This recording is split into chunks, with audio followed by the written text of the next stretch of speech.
Good morning, good morning, good morning. This is Dr. Herbert Harris, and this is Success Mentorship Class number 334. Wow. We've been doing these classes now this series for about 4 years. And before that, I love to do things in series. And over these last years, we have really found a group of people, a mastermind group, a group of people who want to do better, be better, have more, and really experience an incredibly fulfilling experience of life. Just let's just say who want to live the good life. We have different speakers coming and sharing their powerful messages. And a lot of our teachings are based on our book, The 12 Universal Laws of Success. And let me tell you something, folks. That book, over the last 20 years, has transformed the lives of so many people around the world. So I invite you to visit our website, herbertharris.com, and plug into some of the many things we are doing. And be sure to get a copy of the 12 Universal Laws of Success. Today, we have a super special guest. I'm going to introduce her, and then we're going to do our meditation because I want you to be thinking about this. And let me tell you, we call her, I'll call her the great Kyla. Kyla Bursey is the host of the podcast High Caliber. Kyla graduated cum laude from Rhodes College with a BS in computer science just this year. During her time at college, she played NCAA Division golf for 2 years and conducted research in distributed systems, delivered a TED Talk, and launched High Caliber, her podcast. Now, when you look at a person 21 years old, you say there's not a lot of people that have gotten that much done in 21 years. I know when I was 21, I was still trying to find my way. In her TED Talk, Redefining Alone, a loved one never escapes. Kyla shares her journey towards self-love through the acronym ALONE. This transformative experience inspired her to create High Caliber, a media company that encompasses high caliber podcasts and engagement offerings.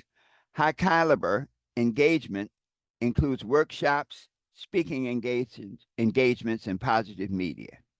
She launched High Caliber December 2023 as part of her inaugural entrepreneurship development program at Rhodes College.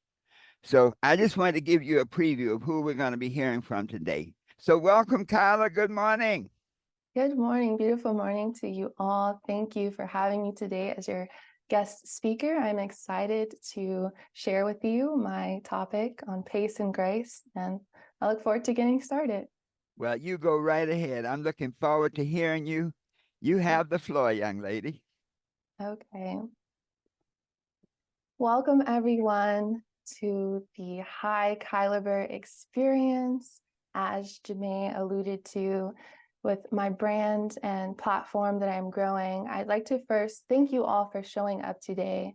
And then together, I'd like us to remember that we not only show up for ourselves, but for each other. So I'd like you to take a look. You can keep yourself muted, but I'd like you to take a look at the screen, pick out someone's name, one of your fellow peers here today. And on the count of 3, we're going to say, thank you to that person. So for example, Dr. Harris, thank you for showing up today. So 1, 2, 3. Dr. Harris, thank you for showing up today. Thank you, Mary. Thank you, Christine. Beautiful. Beautiful. Thank you, Dawn. Yes, I love that. I love that. Thank you, Mary Harris. Thank you. Thank you, Mary Collier. Thank you, Joyce, for showing up today. For the majority of the day, once again, to our benefit, but Beautiful. for the foreseeable future. But we are looking at. All right. If you mute yourself again, thank you so much. Okay, so pace and grace. I lead with extend yourself grace when life gets overwhelming and the commitments seem unbearable. and pace yourself because you are a finite resource. This is an extension of what we can do once we get these amazing success principles to pour into our lives. Last week, we recognized that we are in the river of time. Time is going to keep moving. So we need to have goals and we need to commit to excellence. But then what? The subtopic of pace and grace is that we have to find balance. We are spiritual beings, meaning that we have a will to create, to envision what we desire for our lives. But then we also remember that we're human. We have thoughts. That's where it starts. Then your feelings, then your emotions. And we have to ask ourselves, how do I regulate this in order to create balance in my life? As Dr. Harris shared, I am 21, and so I'm still navigating this. But as mentioned with my TED Talk, I could have talked about anything. My distributed systems research or things that I've studied in college.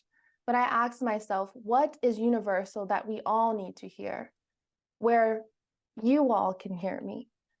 And that is that we are beings that need to not only realize who we are, but to realize that if I am not okay, then nothing else matters.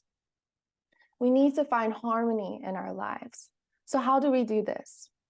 In the 12 universal laws, Dr. Harris mentions that harmony is order extended over a period of time.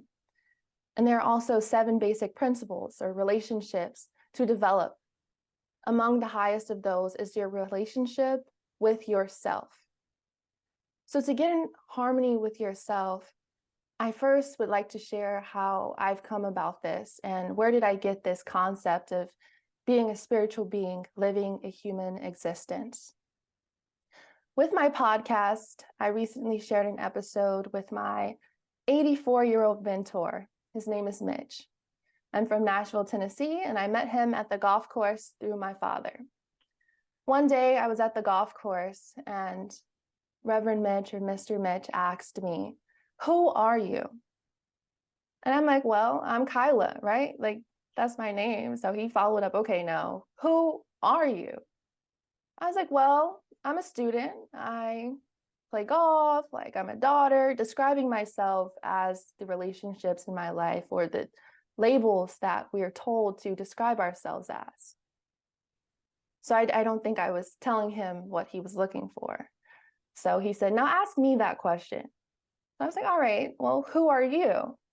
And he said, "I'm a spiritual being living a human existence." And I was about 14 at the time. So I'm like, well, huh? Like, okay, I understand this concept that we have someone greater, something greater, a source greater within us. Because as I was growing up, my father in car rides, he'd tell us about the I am. We had a student pledge saying, "I could do all things through Christ, who strengthens me," right?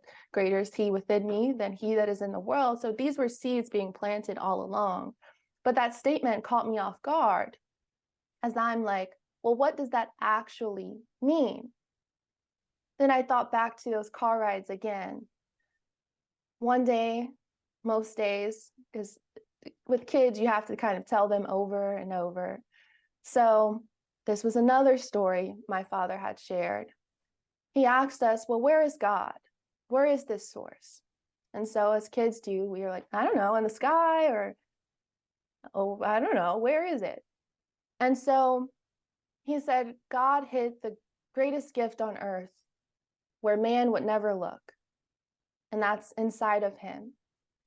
So once we understand this and tap into this vast abundance, prosperity, love, establish peace with ourselves, that also looks like practically establishing peace, whether it's when you're time blocking to commit to your excellence, time block space to say, I'm going to relax today. I label myself a recovering overachiever because it's great to strive and shoot for the sun. But you can also fall if you're not too careful and end up in predicaments to where you cannot enjoy and progress along the things that you have worked for and then attained in your life.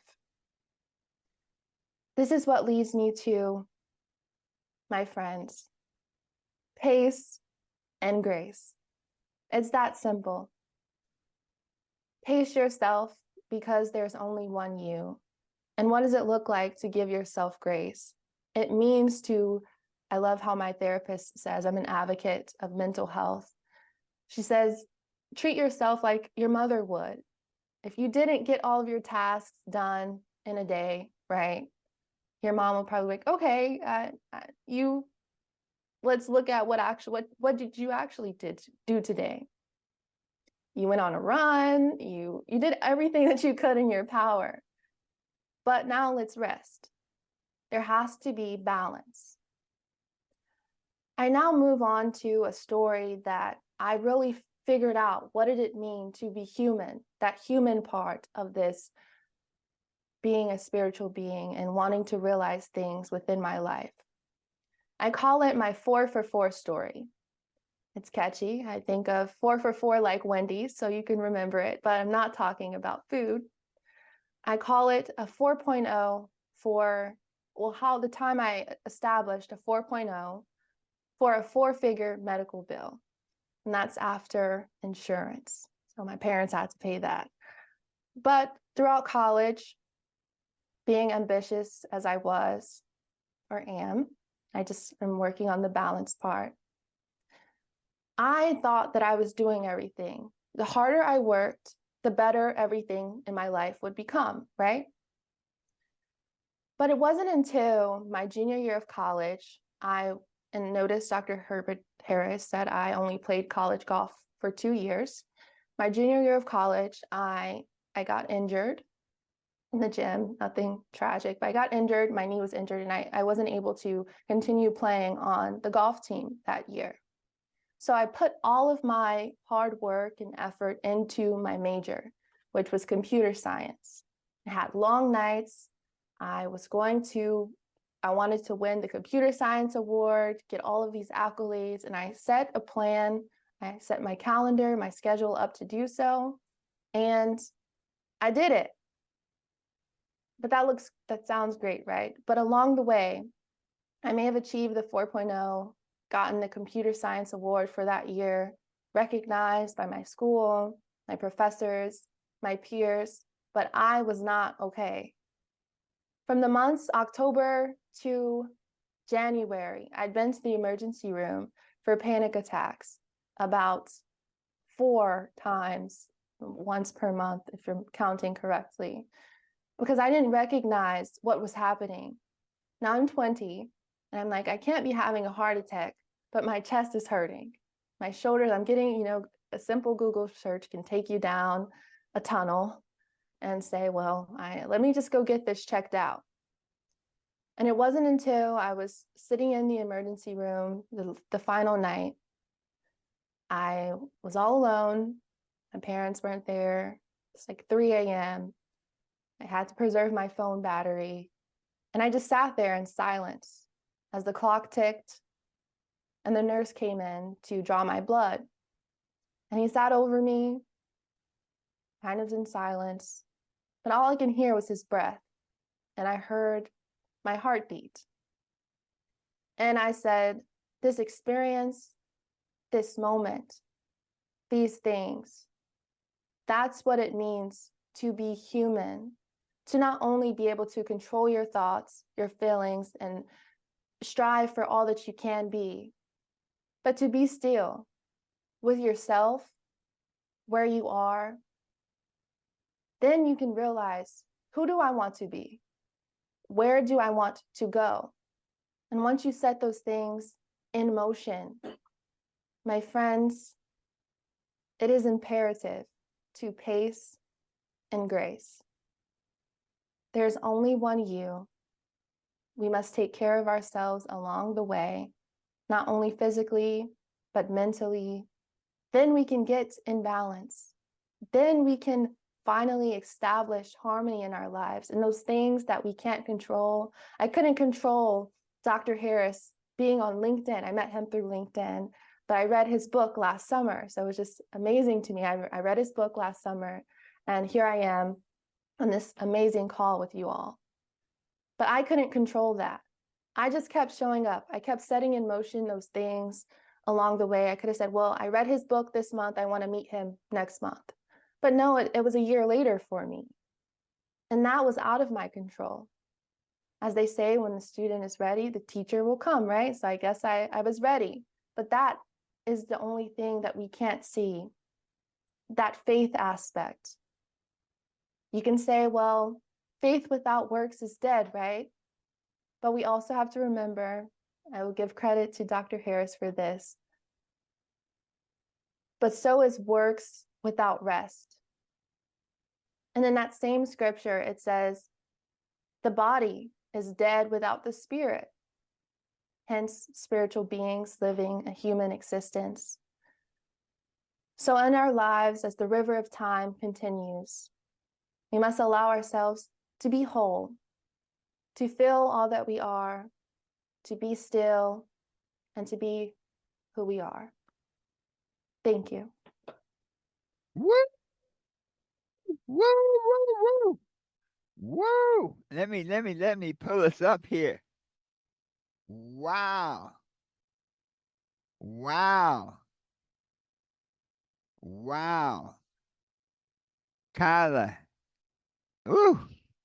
I got chills, folks. I really got chills as she was sharing. Thank you so much. You know, you did a magnificent job